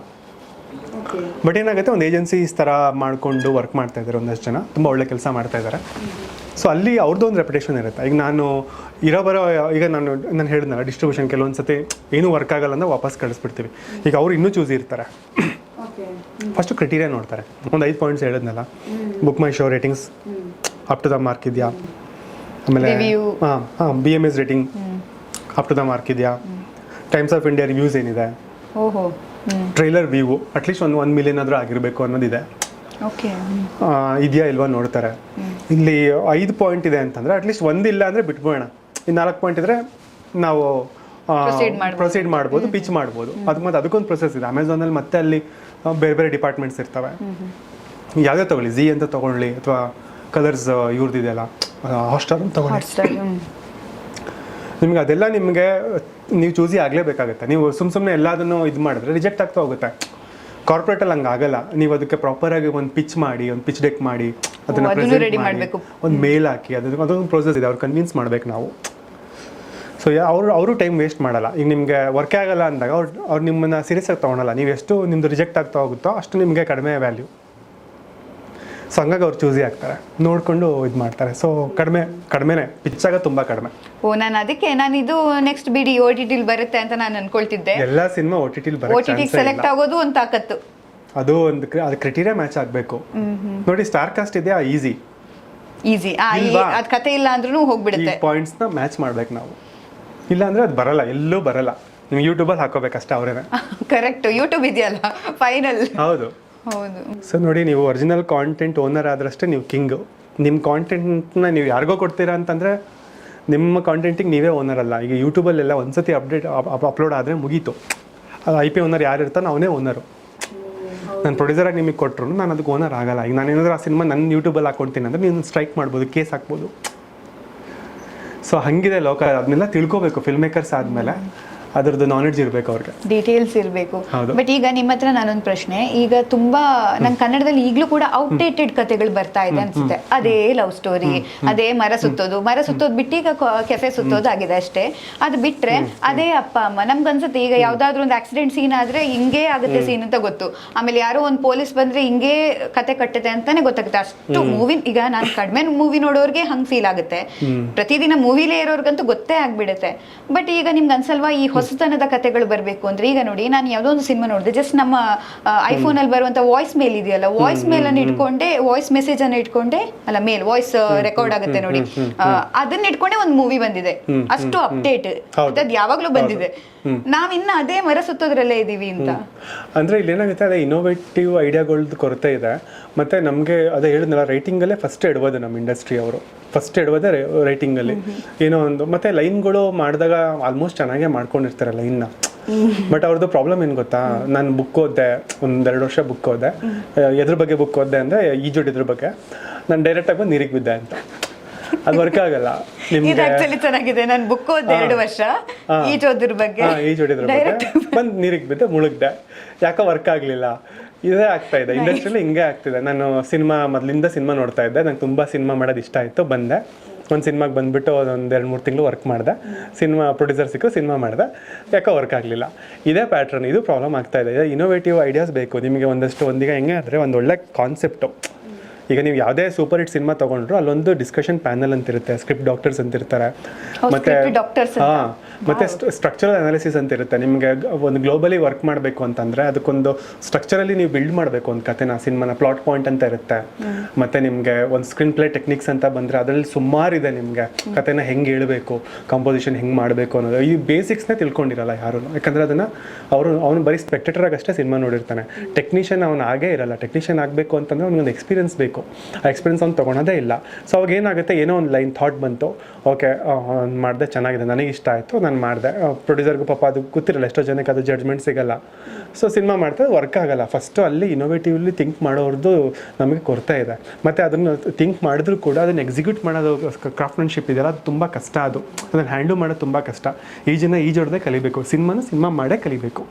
ನೀವು ಅಸಂಪ್ಷನ್ಸಲ್ಲಿ ನೀವು ಥಿಯರಿಟಿಕಲಿ ವರ್ಕ್ ಮಾಡ್ತೀರಂದ್ರೆ ವರ್ಕ್ ಆಗಲ್ಲ. ಅದು ನೀವು ಅಟ್ಲೀಸ್ಟ್ ಅದಕ್ಕೆ ಹೇಳಿದ್ದು ಒಂದು ಶಾರ್ಟ್ ಮೂವಿನಾದರೂ ಮಾಡಿ, ಅಟ್ಲೀಸ್ಟ್ ಇಲ್ಲ ಗೊತ್ತಿರೋರ್ನಾರು ಆನ್ ಬೋರ್ಡ್ ಮಾಡಿಕೊಂಡು, ಸ್ಕ್ರಿಪ್ಟ್ ಡಾಕ್ಟರ್ಸ್ನ ಅಥವಾ ಅವ್ರು ಕನ್ಸಲ್ಟ್ ಮಾಡಿ. ಮತ್ತು ಇಲ್ಲಿ ಕ್ರಿಟಿಸಿಸಮ್ಗೆ ಯಾರೂ ಒಟ್ಕೊಳಲ್ಲ. ಕತೆ ಕದ್ಬಿಡ್ತಾರೆ ಅನ್ನೋದೊಂದಿದೆ, ಟೈಟ್ಲ್ ಕದ್ಬಿಡ್ತಾರೆ ಅಂತಾರೆ. ಈಗ ಅದೆಲ್ಲ ಟಬೂಸ್, ಹಂಗೆಲ್ಲ ಆಗಲ್ಲ. ನೀನು ಫಸ್ಟ್ ಸಿನಿಮಾ ನೀನು ಮಾಡ್ತೀಯಾ, ನಿನ್ನ ಫಸ್ಟ್ ಸೆನ್ಸರ್ ಆಗುತ್ತಾ, ನಿಂದೇ ಟೈಟಲು. ನಿನ್ಗೆ ಅದಕ್ಕೆ ಯಾರೂ ಕದಿಯೋಕ್ಕಾಗಲ್ಲ. ಬಟ್ ಬೇಗ ಮಾಡು ಅಷ್ಟೇ. ಕರೆಕ್ಟ್. ಯಾರು ಇಷ್ಟ ಆದರೆ ಅವ್ನು ತಗೊಂಡು ಮಾಡ್ತಾನೆ. ಅದೇನೋ ಮಾಡೋಕ್ಕಲ್ಲ, ನೀನು ಲೇಟ್ ಮಾಡಿದೆ ಅಷ್ಟೇ. ಪ್ರಾಬ್ಲಮ್ ನಿನ್ನಲ್ಲೇ ಇದೆ. ಯಾಕಂದ್ರೆ ಕತೆ ಒಂದೇ ಇರುತ್ತೆ, ಅದನ್ನ ತೋರಿಸೋ ವಿಧಾನ ಮಾತ್ರ ಬೇರೆ. ಮತ್ತೆ ಕತೆ ಕದ್ರೂ ಐಡಿಯಾ ಕದಿಯೋಕ್ಕಾಗಲ್ಲ. ನೀವೇನು ವಿಜುವಲೈಸೇಷನ್ ಅಂದ್ಕೊಂಡಿರ್ತೀರ. ಈಗ ನೀವು ಕಿವಿಯಲ್ಲಿ ನಾನು ನಿಮಗೊಂದು ಗುಟ್ಟೆ ಹೇಳ್ತೀನಿ, ನೀವು ಅವನಿಗೆ ಹೇಳ್ತೀರ, ಅವನಿಗೆ ಹೇಳ್ತಾರೆ. ಬಟ್ ನಾನು ಹೇಳಿರೋ ಗುಟ್ಟಿಗೂ ಅವನಿಗೆ ಹೇಳಿರೋ ಗುಟ್ಟಿಗೂ ತುಂಬ ಡಿಫ್ರೆನ್ಸ್ ಇರುತ್ತೆ. ಸೊ ಅದು ಅಷ್ಟು ಈಸಿ ಅಲ್ಲ. ಬಟ್ ಎಕ್ಸಿಕ್ಯೂಷನ್ ತುಂಬ ಇಂಪಾರ್ಟೆಂಟು. ನೀವು ನೀಟಾಗಿ ಪ್ಲ್ಯಾನ್ ಮಾಡೋದು ತುಂಬ ಇಂಪಾರ್ಟೆಂಟು. ಸೊ ಕಾಲ ಬದಲಾಗಿದೆ, ನಾವು ಬದಲಾಗಬೇಕು. ಬೇರೆ ಥರ ಸಿನಿಮಾನೇ ಮಾಡಲೇಬೇಕು ನಾವು, ಇಲ್ಲಾಂದರೆ ಉಳಿಗಾಲ ಇಲ್ಲ ನಮಗೆ. ಸೊ ಇವಾಗ ಒಂದು ಅನಲೈಸ್ ಕೊಡಿ, ಫ್ಯೂಚರಲ್ಲಿ ಹೇಗಿರ್ಬೋದು ನಮ್ಮ ಕನ್ನಡ ಇಂಡಸ್ಟ್ರಿ, ಯಾವ ಥರದ ಕಥೆಗಳು, ಅಥವಾ ಈಗ ಒಂದು ಪ್ರೊಡ್ಯೂಸರ್ಗೆ, ಒಬ್ಬ ನಿರ್ದೇಶಕನಿಗೆ, ಒಬ್ಬ ಕಥೆಗಾರನಿಗೆ, ಈಗ ಇವರು ಆಕ್ಚುಲಿ 3 ಜನ ತುಂಬಾ ಮೇನ್ ಆಗ್ತಾರೆ ಅನ್ಸುತ್ತೆ ಒಂದು ಸಿನಿಮಾ ಅಂತ ಅಂದಾಗ. ಅದಾದ್ಮೇಲೆ ಒಬ್ಬ ಡಿಸ್ಟ್ರಿಬ್ಯೂಟರ್ಗೆ, ಅಥವಾ ಒಬ್ಬ ಈಗ ಯಾರೋ ಅವರಿಗೆ ಜಾಸ್ತಿ ಈಗ ಆಡ್ ಆನ್ ಜಾಸ್ತಿ ಅಂತ ಅನ್ಸುತ್ತೆ ನಂಗೆ. ಇವ್ರಿಗೆಲ್ಲ ಒಂದು ಟಿಪ್ಸ್ ಕೊಡೋದಂದ್ರೆ, ಅಂದ್ರೆ ಟಿಪ್ಸ್ ಅನ್ನೋ ತರ ಅಲ್ಲ, ಹಿಂಗ್ ವರ್ಕ್ ಆದ್ರೆ ಇನ್ನ ಜಾಸ್ತಿ ಚೆನ್ನಾಗಾಗುತ್ತೆ ಕೆಲಸ. ಅಂದ್ರೆ ಪ್ರೊಫೆಷನಲ್ಸ್ನ ಹೈರ್ ಮಾಡಿ, ಯಾವುದೇ ಡಿಪಾರ್ಟ್ಮೆಂಟ್ ಆಗಲಿ, ಪ್ರೊಫೆಷ್ನಲ್ ಲೆವೆಲ್ನ ರೀಚ್ ಆಗೋವಂಥ ಟ್ಯಾಲೆಂಟ್ಸ್ಗೆ ನೀವು ಹೈರ್ ಮಾಡಬೇಕು. ಅಂದರೆ ಹೊಸಬ್ರಿಗೂ ಕೊಡಿ, ಬಟ್ ನೀವು ಹೆಂಗೆ ಅಂತಂದರೆ ಈಗ ಎಲ್ಲಿ ಎಕ್ಸ್ಪೀರಿಯನ್ಸ್ದು ಅಗತ್ಯ ಇರುತ್ತೋ ಅಲ್ಲಿನೂ ನೀವು ಹೊಸಬ್ರನ್ನೇ ಪ್ರಿಫರ್ ಮಾಡ್ತೀರಾ. ಏನಕ್ಕೆ ಅಂತಂದರೆ ಕಡಿಮೆ ದುಡ್ಡು ಅಥವಾ ವಿಥೌಟ್ ಮನಿ ಕೆಲಸ ಮಾಡಿಸ್ಕೋಬೋದು ಅಂತ ಅಂದ್ಬಿಟ್ಟು. ಅಲ್ಲಿ ಏನಾಗುತ್ತೆ, ಒಟ್ಟಾರೆ ಸಿನಿಮಾ ಮಿಸ್ ಹೊಡಿತು, ಅದರಿಂದ ದುಡ್ಡು ಉಳಿತಾಯ ಆಗಲ್ಲ. ನೀವು ಒಬ್ಬ ಒಳ್ಳೆ ಫೋಕಸ್ ಪುಲ್ಲರ್ನ ಕರ್ಕೊಂಬಂದ್ರೆ ಅವ್ನು ದಿನಕ್ಕೆ 6,000 ಕೇಳ್ಬೋದು, 4,000 ಕೇಳ್ಬೋದು, 7,000 ಕೇಳ್ಬೋದು. ನಿಮಗೆ ಎಲ್ಲಿ ನಿಮ್ಮ ಪ್ಲಸ್ ಆಗುತ್ತೆ ಗೊತ್ತಾ, ನಿಮಗೆ ಎಲ್ಲ ಟೇಕು ಒಂದು ಶಾಟಿಗೆ ಓಕೆ ಆಗುತ್ತೆ, ಎಲ್ಲೂ ಕ್ಯಾಮ್ರಾ ಇದು ಮಿಸ್ಸೇ ಆಗಲ್ಲ ಫೋಕಸ್ಸು.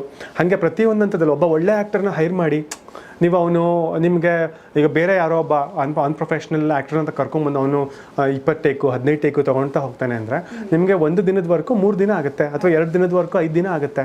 ಸೊ ಅವಾಗ ಏನಾಗುತ್ತೆ, ನಿಮಗೆ ಬಜೆಟ್ ಹೊರಟೋಗುತ್ತೆ. ನಿಮ್ಗೆ ಆ ಬಜೆಟಲ್ಲಿ ಒಂದಷ್ಟು ಪರ್ಸೆಂಟ್ನ ನೀವು ಪ್ರೊಫೆಷ್ನಲ್ಸ್ಗೆ ಹಾಕಿದ್ರೆ ನಿಮ್ಗೆ ಅಷ್ಟು ಬಜೆಟ್ ಉಳಿಯುತ್ತೆ ಮತ್ತು ಸಿನಿಮಾ ಕ್ವಾಲಿಟಿ ಜಾಸ್ತಿ ಆಗುತ್ತೆ. ಈಗ ನೀವು ಡೈರೆಕ್ಟ್ರು ನೋಡಿ, ಮತ್ತು ಇನ್ನೊಂದು ನಮಗೆ ಇಲ್ಲಿ ಏನಾಗುತ್ತೆ, ಡೈರೆಕ್ಷನ್ ಡಿಪಾರ್ಟ್ಮೆಂಟು ಅಥವಾ ಫಸ್ಟ್ ಟೈಮ್ ಡೈರೆಕ್ಷನ್ ಮಾಡ್ತಿದ್ದಾನೆ ಅಂದರೆ ಒಬ್ಬ ಡೈರೆಕ್ಟ್ರಿಗೆ ಪೇನೇ ಮಾಡಲ್ಲ. ಅದು ತಪ್ಪು. ಏನಾಗ್ತಿದೆ, ಈಗ ಸಿನಿಮಾ ಮಾಡೋಕ್ಕೆ ಬರೋರು ಕಂಪ್ಲೀಟಾಗಿ ಇಮರ್ಸ್ ಆಗಿ ಸಿನಿಮಾ ಮಾಡೋಂಥವ್ರೆ ಇರೋದು. ಈಗ ಡೈರೆಕ್ಷನ್ ಮಾಡ್ತೀನಿ ಅಂತಂದರೆ ಈಗ ಅವನಿಗೊಂದು ಫ್ಯಾಮಿಲಿ ಇರುತ್ತೆ, ಅವನಿಗೊಂದು ಕಮಿಟ್ಮೆಂಟ್ ಇರುತ್ತೆ. ಮತ್ತು ಇವಾಗ ಈ ಬೆಂಗಳೂರು ಥರದ ಒಂದು ನಗರದಲ್ಲಿ ಬದುಕಬೇಕು ಅಂತಂದರೆ ಅವನಿಗೊಂದು ಎಕ್ಸ್ಪೆನ್ಸಸ್ ಇರುತ್ತೆ. ನೀವು ಅದನ್ನು ಥಿಂಕ್ ಮಾಡಿ. ಫಸ್ಟು ಅವನಿಗೆ ಅದಕ್ಕೇನು ಬೇಕೋ, ಅವನಿಗೆ ಒಂದು ತಿಂಗಳಿಗೆ ಇಷ್ಟು ಅಂತನೋ, ಬಟ್ ಅವನಿಗೆ ಏನು ಬಟ್ಟೆಗೆ ಏನು ಬೇಕೋ ಅದನ್ನು ಫಸ್ಟ್ ಪೇ ಮಾಡಿ. ಅವಾಗ ಏನಾಗುತ್ತೆ, ನಿಮಗೆ ಅವನು ನೀಟಾಗಿ ಲಾಯಲಾಗಿ ವರ್ಕ್ ಮಾಡ್ತಾನೆ. ಇಲ್ಲೇನಾಗುತ್ತೆ ಗೊತ್ತಾ, ದುಡ್ಡು ಹೊಡೆದ್ಬಿಟ್ಟ ಡೈರೆಕ್ಟ್ರು, ಇವರು ಕೋಡೇಟರ್ ದುಡ್ಡು ಹೊಡೆದ್ಬಿಟ್ಟು ಈ ಥರ ಎಲ್ಲ ಅಂತಾರೆ. ಫಸ್ಟು ಅವ್ರಿಗೆ ಪೇ ಮಾಡಬೇಕಾಗಿರೋ ಅಮೌಂಟ್ನ ಪೇ ಮಾಡಿ. ಅವಾಗ ಅವ್ರಿಗೆ ಯಾರೂ ಕಳ್ತನ ಮಾಡಲ್ಲ. ಇಲ್ಲೇನಾಗಿದೆ, ಫಸ್ಟ್ ಸಿನಿಮಾನ ಹಾಗೆ ಮಾಡ್ಬಿಡಮ್ಮ ಅಂತಾರೆ. ಸುಮಾರು ಜನ ಈ ತಪ್ಪು ಮಾಡ್ತಾರೆ, ಎಲ್ಲರೂ ಮಾಡ್ತಾ ಇಲ್ಲ.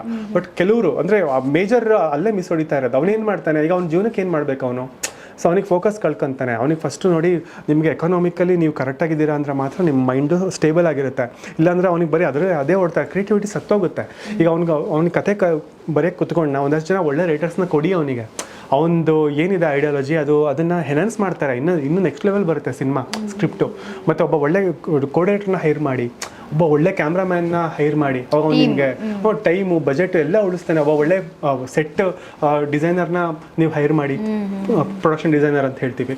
ಸೊ ಕಾಸ್ಟ್ಯೂಮ್ ಒಳ್ಳೆಯವ್ರನ್ನ ಹೈರ್ ಮಾಡಿ. ನಿಮಗೆ ಆ್ಯಕ್ಟ್ರುಗಳು ತುಂಬ ಅಪ್ಡೇಟೆಡಾಗಿ ಕಾಣಿಸ್ತಾರೆ. ಈಗ ನಮ್ಮ ಪ್ರಾಬ್ಲಮ್ ಏನು ಗೊತ್ತಾ, ಈಗ ನಮ್ಮ ಹುಡುಗರದು ಪಾಪ ಕಷ್ಟನೇ ನೋಡ್ಕೊಂಡು ಬಂದು ಸಿನಿಮಾ ಮಾಡ್ತಾರೆ. ಈಗ ಯಾವುದೋ ಒಂದು ದೊಡ್ಡ ಮಾಲಲ್ಲಿ ಯಾವುದೋ ಒಂದು ಸೀನ್ ಇರುತ್ತೆ, ಆ ಲೈಫ್ ಸ್ಟೈಲೇ ನೋಡಿರಲ್ಲ ಅವ್ನು ಹೆಂಗೆ ರೀಕ್ರಿಯೇಟ್ ಮಾಡ್ತಾನೆ. ಫಸ್ಟು ಅವನಿಗೆ ಆ ದುಡ್ಡಿದ್ರೆ ಅವನಲ್ಲಿ ಹೋಗಿ ಅವ್ನು ಎಕ್ಸ್ಪ್ಲೋರ್ ಮಾಡಿ ಅದನ್ನು ರೀಕ್ರಿಯೇಟ್ ಮಾಡೋಕ್ಕೆ ಸಾಧ್ಯ. ಈಗ 80s ಕಿಡ್ಸ್ 90s ಕಿಡ್ಸ್ ಇವಾಗ ಡೈರೆಕ್ಷನ್ ಮಾಡ್ತಿರ್ತಾರಲ್ಲ, ಇವಾಗ ಕಾಲೇಜ್ ಸೀನ್ ತೆಗೆದು ಅವ್ರು ನೋಡಿರೋ ಇದನ್ನೇ ರೀಕ್ರಿಯೇಟ್ ಮಾಡ್ತಾರೆ. ಆ ಹೇರ್ ಸ್ಟೈಲೇ ಕಾಣಿಸ್ತಿರುತ್ತೆ, ಆ ಒಂದು ಡ್ರೆಸ್ಗಳೇ ಕಾಣಿಸ್ತಾ ಇರ್ತಾವೆ, ಆ ಫೇಸ್ಗಳೇ ಕಾಣಿಸ್ತಾ ಇರ್ತಾವೆ, ಅವ್ರನ್ನೇ ತಂದು ನಿಲ್ಲಿಸ್ತಾರೆ. ಹಂಗಲ್ಲ. ನೀವು ಜೆನ್ಸಿಗೆ ಸಿನಿಮಾ ಮಾಡ್ತೀರಾ, ಜೆನ್ಸಿನ ನೀವು ಫಸ್ಟ್ ಎಕ್ಸ್ಪ್ಲೋರ್ ಮಾಡಿ. ನೋಡಿ, ಆ ಮಿನಿಟ್ ಪಾಯಿಂಟ್ಸ್ ಕೂಡ ಎಷ್ಟು ಇಂಪಾರ್ಟೆಂಟ್ ಆಗುತ್ತೆ, ಹೇರ್ ಸ್ಟೈಲು ಮ್ಯಾಟರ್ ಆಗುತ್ತೆ. ಸೊ ನೀವು ಇನ್ ಡೀಟೇಲ್ ಸಿನಿಮಾ ಮಾಡಿ. ಯಾರೇ ಆಗಲಿ ಹೊಸಬ್ರು ಫಿಲ್ಮ್ ಮಾಡ್ತೀರಾ ಅಂತಂದರೆ ಇನ್ ಡೀಟೇಲ್ ಸಿನಿಮಾ ಮಾಡಿ, ಪ್ರೊಫೆಷ್ನಲ್ಸ್ ಜೊತೆ ಸಿನಿಮಾ ಮಾಡಿ, ವರ್ಕ್ ಮಾಡಿ. ಅದು ನಿಮಗೆ ಕಾಸ್ಟ್ಲಿ ಆಗಲ್ಲ, ಅದು ನಿಮ್ಗೆ ಇನ್ನೂ ವರ್ಕ್ ಆಗುತ್ತೆ, ಇನ್ನೂ ನಿಮಗೆ ಉಳಿತಾಯ ಮಾಡುತ್ತೆ. ಸಿನಿಮಾ ಬಿಸ್ನೆಸ್ ಆಗುತ್ತೆ ನಿಮ್ಗೆ. ಅಟ್ಲೀಸ್ಟ್ ಏನೋ ಒಂದು ಸಾಧ್ಯತೆಗಳು ಓಪನ್ ಆಗ್ತವೆ, ನಿಮ್ಗೆ ಒಂದಷ್ಟು ಪಾಸಿಬಿಲಿಟೀಸ್ ಓಪನ್ ಆಗುತ್ತೆ ಎಲ್ಲ ಇದರಲ್ಲೂ.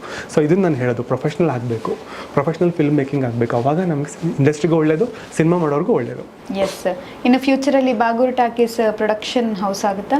ಖಂಡಿತ. ನಾನು ಪ್ರೊಡಕ್ಷನ್ ಮಾಡಬೇಕು ಅಂತಿದ್ದೀನಿ. ಈಗ ಡೈರೆಕ್ಷನ್ ಸ್ಟಾರ್ಟ್ ಮಾಡ್ತಾ ಇದ್ದೀನಿ. ಆಮೇಲೆ ಒಂದಷ್ಟು ಜನಕ್ಕೆ ನಾನು ಎಷ್ಟಾಗುತ್ತೋ ಅಷ್ಟು ಜನಕ್ಕೆ ನನ್ನ ಒಂದು ಸಂಸ್ಥೆ ಮೂಲಕ ಅವರಿಗೆ ನನ್ನ ಸಂಸ್ಥೆ ಅಡಿಯಲ್ಲಿ ಒಂದು ಜೀವನ ಕಟ್ಕೊಳ್ಳೋ ಅಂತ ಒಂದು ಅವಕಾಶ ಕೊಡಬೇಕು ಅಂತ ಅನಿಸುತ್ತೆ. ಯಾಕಂದರೆ ನಾವು ಬಂದಾಗ ನಮಗೆ ಆ ಥರದ್ದು ಅಂದರೆ ಕರೆದು ಹೆಲ್ಪ್ ಮಾಡಿದವ್ರಿಲ್ಲ. ಈಗ ನಾವೇ ಹೋಗಿ ಮಾಡಿದ್ವಿ, ಆಮೇಲೆ ಬಂದರು. ತುಂಬ ದೊಡ್ಡ ಸಿನಿಮಾ ನಮಗೆ ಅವಕಾಶ ಸಿಕ್ತು, ನಾನು ಮಾಡಿದೆ. ಆ ನಾಲೆಡ್ಜ್ನ ಯೂಸ್ ಮಾಡ್ಕೊಂಡು ಒಂದು ಕಂಪ್ನಿ ಮಾಡಿದ್ದೀನಿ. ಈ ಕಂಪ್ನಿ ಇನ್ನೂ 100 ಜನಕ್ಕೆ ಹೆಲ್ಪ್ ಮಾಡಬೇಕು, 1000 ಜನಕ್ಕೆ ಹೆಲ್ಪ್ ಮಾಡಬೇಕು. ಮತ್ತು ಸಿನಿಮಾ ನಮ್ಮ ಭಾಷೆಗೆ ಒಂದಷ್ಟು ಒಳ್ಳೆ ಸಿನಿಮಾಗಳನ್ನ ಕೊಡಬೇಕು ಅನ್ನೋ ಒಂದು ವಿಷನ್ ಇದೆ. ಮತ್ತು ನಮ್ಮ ಬೇರೆಯವ್ರಿಗೂ ಅದನ್ನು ಪ್ರೇರೇಪಿಸೋಕ್ಕೆ ಟ್ರೈ ಮಾಡ್ತೀನಿ, ಒಂದು ಮಾದರಿ ಆಗಿಬಿಟ್ಟು. ಸೊ ಆ ನಿಟ್ಟಿನಲ್ಲಿ ಬಾಗೂರು ಟಾಕೀಸ್ನ ಮಾಡಿದ್ದೀನಿ. ನಮ್ಮ ದೇವ್ರಿಗೆ ಬಿಟ್ಟಿದ್ದು ಮಿಕ್ಕಿದ್ದು. ಖಂಡಿತ ನಿಮ್ಮ ಐಡಿಯಾಲಜಿಗಳೆಲ್ಲ ಇದೆಯಲ್ಲ, ಅದೆಲ್ಲ ತುಂಬ ಚೆನ್ನಾಗಿದೆ. ಬಟ್ ಅದು ಇದಕ್ಕೆ ತುಂಬ ಆಪ್ಟ್ ಆಗಿ, ಅದು ಏನು ಹೇಳ್ತಾರೆ ಅದಕ್ಕೆ, ಅಳವಡಿಕೆ ಆಗಲಿ ಅದು. ಯಾಕಂದರೆ ಅದೇ ನೋಡಿ, ಒಂದೊಂದ್ಸಲ ನಾವು ಏನ್ ಮಾಡ್ಬೇಕು ಅಂತ ಇರ್ತೀವಲ್ಲ ಕೆಲಸ, ಆ ಕೆಲಸನೂ ಮಾಡಕ್ ಬಿಡಲ್ಲ ಅಂತೆ ನಮ್ ಸುತ್ತ ಇರೋರು. ಹೌದು, ನೇಚರ್ ಸಪೋರ್ಟ್ ಮಾಡಬೇಕು. ಬಟ್ ನೀವು ಹಂಗೆ ಏನು ಗೊತ್ತಾ ಹೇಳಿದ್ನಲ್ಲ, ಆ ಕಾಗ್ನಿಟಿವ್ ಮೆಂಟಾಲಿಟಿನ ಫಸ್ಟ್ ರೂಢಿಸ್ಕೊಂಡ್ರೆ ನಿಮ್ಗೆ ಯಾವ ಪ್ರಾಬ್ಲಮ್ ಬಂದು ನೀವು ಸಾಲ್ವ್ ಮಾಡ್ತೀರಾ, ಯಾರು ಹೆಲ್ಪ್ ಇಲ್ಲದೇ ಮಾಡ್ತೀರಾ ನೀವು. ಸೊ ಅದನ್ನ ಫಸ್ಟ್ ನಾಲೆಡ್ಜಬಲ್ ಆಗಿರಿ. ನಾಲೆಡ್ಜೇ ಕಿಂಗ್, ಅದೇ ದೇವರು. ಅದು ನಿಮ್ಮ ಜೊತೆಗಿದ್ರೆ, ಈಗ ನಾನು ಹಂಗಂತ ನಾನು ಎಲ್ಲ ಗೊತ್ತಿರೋ ಮೇಧಾವಿ ಅಂತ ನಾನು ಹೇಳ್ತಿಲ್ಲ, ನಾನು ಸಿನಿಮಾ ಸ್ಟೂಡೆಂಟೇನೆ. ಬಟ್ ಪ್ರಾಪರಾಗಿ ಯಾವುದನ್ನ ಎಷ್ಟು ತಿಳ್ಕೊಬೇಕು ಅಷ್ಟು ತಿಳ್ಕೊಂಡು ಸಿನಿಮಾ ಮಾಡಬೇಕು. ಅಲ್ಲಿ ತನಕ ಸಿನಿಮಾ ಮಾಡೋದು ಬೇಡ. ಸೊ ತಿಳ್ಕೊಂಡೇ ಮಾಡೋಣ ಅಷ್ಟೇನಾ. ನೀವೊಂದು ಫ್ಲೈಟ್ ಬಗ್ಗೆ ಸಿನಿಮಾ ಮಾಡಬೇಕಾ, ಫಸ್ಟ್ ಫ್ಲೈಟಲ್ಲಿ ಹೋಗಿ ಬರೋಣ, ಆಮೇಲೆ ಟೆಕ್ನಾಲಜಿ ತಿಳ್ಕೊಳ್ಳೋಣ, ಆಮೇಲೆ ಮಾಡೋಣ. ಸುಮ್ಮನೆ ಫ್ಲೈಟ್ ಇಟ್ಟರೆ ಅದು ವರ್ಕ್ ಆಗಲ್ಲ. ಅದು ಹಂಗಲ್ಲ. ಸಿನಿಮಾ ಅನ್ನೋದು ಸೈನ್ಸ್, ಅದು ನಾಲೆಡ್ಜ್, ಆಮೇಲೆ ಬಿಸ್ನೆಸ್. ಎಲ್ಲನೂ ಇದೆ, ಮೂರು ಆಯಾಮ ಇದೆ. ಅದನ್ನು ನಾವು ಕರೆಕ್ಟಾಗಿ ಅದನ್ನು ಅರ್ಥ ಮಾಡ್ಕೋಬೇಕು, ಜೀರ್ಣಿಸ್ಕೋಬೇಕು. ಹೌದು. ಸೊ ಆ ಒಂದು ಪ್ರೋಸೆಸ್ ಅಷ್ಟೇ. ಆ ಪ್ರೋಸೆಸ್ಸಲ್ಲಿ ಬಾಗೂರು ಟಾಕೀಸು ಅದು ಬಂದಿದೆ, ಒಂದು ಮೇಲ್ ಬಂದಿದೆ, ಅದು ಹಂಗೆ ಹೋಗುತ್ತೆ ಅನ್ನೋ ಒಂದು ನಂಬಿಕೆ ಇದೆ ನನಗೆ. ಬಟ್ ನನಗೆ ತುಂಬ ಕನ್ಫ್ಯೂಸ್ ಇತ್ತು ನಮ್ಮ ಮಾತುಕತೆ ಸ್ಟಾರ್ಟ್ ಮಾಡೋಕ್ಕಿಂತ ಮುಂಚೆ. ದುಡ್ಡಿನ ವಿಷಯ ಆಗಿರ್ಬೋದು, ಇದೇ ಜಾಸ್ತಿ ಇದ್ದಿದ್ದು. ಇದು ಹೇಗೆ ಥಿಯೇಟರ್ ವರ್ಕ್ ಆಗುತ್ತೆ, ಈ 200 ರೂಪಾಯಿ ಯಾರಿಗೆಲ್ಲ ಹೋಗುತ್ತೆ. ಬಟ್ ಈಗ ಜನ ಸಿನಿಮಾ ಯಾಕೆ ಮಾಡ್ತಾರೆ, ಇಷ್ಟು ಸಲ ಸೋತ್ರು ಯಾಕೆ ಸಿನಿಮಾ ಮಾಡ್ತಿದ್ದಾರೆ ಅನ್ನೋದು ನನಗೊಂದು ಕ್ಲಾರಿಟಿ ಬಂತು. ಮೇ ಬಿ ನಮ್ಮ ಜನಗಳಿಗೆ ಇವತ್ತು ಹೊಸ ಹೊಸ ವಿಚಾರಗಳು ತಿಳಿಯಿತು. ಯಾಕಂದರೆ ಸಿನಿಮಾ ಹೀರೋಗಳನ್ನ ನೋಡಿರ್ತಾರೆ, ಆ್ಯಕ್ಟರ್ಗಳನ್ನ ನೋಡಿರ್ತಾರೆ, ಪ್ರೆಸ್ ಮೀಟ್ಗಳನ್ನ ನೋಡಿರ್ತಾರೆ, ಅವ್ರ ಟಾಕ್ ನೋಡಿರ್ತಾರೆ. ಬಿಹೈಂಡ್ ದ ಸೀನ್ ಏನಾಗುತ್ತೆ ಅನ್ನೋದು ತುಂಬಾ ಜನರಿಗೆ ಗೊತ್ತಿರೋದಿಲ್ಲ. ಓ, ನಾನು ಕೂಡ 200 ರೂಪಾಯಿ ಎಲ್ಲಿಗೆ ಹೋಗುತ್ತಪ್ಪ ಅಂತಾನೂ ಗೊತ್ತಿರೋದಿಲ್ಲ. ನಾನು ಪಾಪ್ಕಾರ್ನ್ ತಿಂತೀನಿ, ಇದಕ್ಕೆ ಯಾಕೆ ಇಷ್ಟು ದುಡ್ಡು, ಇದು ಎಲ್ಲಿಗೆ ಹೋಗುತ್ತೆ ಅನ್ನೋದು ತುಂಬಾ ಜನರಿಗೆ ಗೊತ್ತಿರೋದಿಲ್ಲ. ಬಟ್ ಇವತ್ತು ನೀವು ಹೇಳ್ಕೊಟ್ರಿ ತುಂಬಾ ವಿಚಾರಗಳನ್ನ. ಥ್ಯಾಂಕ್ ಯು ಸೋ ಮಚ್ ನಮ್ಮ ಕಾರ್ಯಕ್ರಮಕ್ಕೆ ಬಂದಿರೋದಕ್ಕೆ. ಥ್ಯಾಂಕ್ ಯು, ನನಗೂ ಒಂದು ಅವಕಾಶ ಮಾಡಿಕೊಟ್ರಿ. ಮತ್ತು ತುಂಬ ಚೆನ್ನಾಗಿತ್ತು. ನಮ್ಗೆ ಇಷ್ಟೆಲ್ಲ ಗೊತ್ತಿದೆ ಅಂತ ಅನಿಸಿದ್ದೆ ನೀವು ಕೇಳೋ ಪ್ರಶ್ನೆಗಳಿಂದ. ಸೊ ಆ ಒಂದು ಕಾನ್ಫಿಡೆನ್ಸ್ ಬಂತು. ಪರವಾಗಿಲ್ಲ, ನಾವು ಒಂಚೂರು ತಿಳ್ಕೊಂಡಿದ್ದೀವಿ, ನಂದಷ್ಟು ಜನಕ್ಕೆ ತಿಳಿಸಿದ್ವಿ ಅನ್ನೋ ಒಂದು ಸಮಾಧಾನ. So thank you so much Samiksha. Thank you so much. ನನಗೂ ಕೂಡ ತುಂಬ ಖುಷಿ ಆಯಿತು. ನಿಮಗೂ ಕೂಡ ನಮ್ಮ ಮಾತುಕತೆ ಇಷ್ಟ ಆದರೆ ಏನು ಮಾಡಬೇಕು, ಲೈಕ್ ಮಾಡಬೇಕು, ಶೇರ್ ಮಾಡಬೇಕು. ಮತ್ತು ಇನ್ನೂ ಸ್ವಲ್ಪ ಏನಾದರೂ ಡೌಟ್ ಇದೆ ನಿಮಗೆ ಅಂತ ಹೇಳಿದ್ರೆ ಕಮೆಂಟ್ ಮಾಡಿ. ನಿಮ್ಮ ಕಮೆಂಟ್ಗಳೇನಾದರೂ ಜಾಸ್ತಿ ಇದೆ, ನೆಕ್ಸ್ಟ್ ಎಪಿಸೋಡಿಗೆ ಇನ್ನೊಂದ್ಸಲ ಕರ್ಸೋಣ ಅಂತ ಹೇಳ್ತಾ ಥ್ಯಾಂಕ್ ಯು ಸೋ ಮಚ್.